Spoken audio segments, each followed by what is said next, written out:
It's adi mga idol mga guys. Mag-change tire na sa tagligid para hayag ang pagpadagan sa kadalanan para si permi. Duha day kaligid atong i-change tire karon mga idol, puro bag-o. Kay para gwapo pagpadagan sa kadalanan ba. O gisugdanan ni angkol og ligwat-ligwat para madali pagtanggal. Og iyan na sa gibali. Tas iya gimdal mo na lang kay astang gaya yun matanggal mga idol.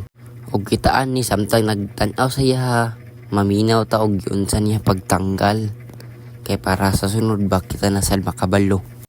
Kay iya naman natanggal ang karaan nga ligid, gipuli na sa niya ang bag-o guys. Tas iya nang gitanaw pa og iya nang gisulod ang yantas.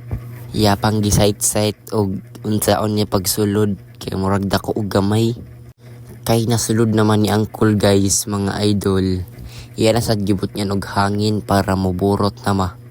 Og diya guys taod-taod burot na god. Og iyang gibot niya na og kuan tawagan. Kay uman naman og pahangin, itaod na nila ilan ang gisoksok ang ligid. Giligwat-ligwatan pa dahil ligid ana kay di man dayon na masulod guys kay napay magsangit-sangit. Yung magigipatuyok pa ang ligid para masulod sa bangag. Og diha nataas na sulod naman, kibot niya nagbolt kay lisod makabuhi ba, kapoy si Gokod.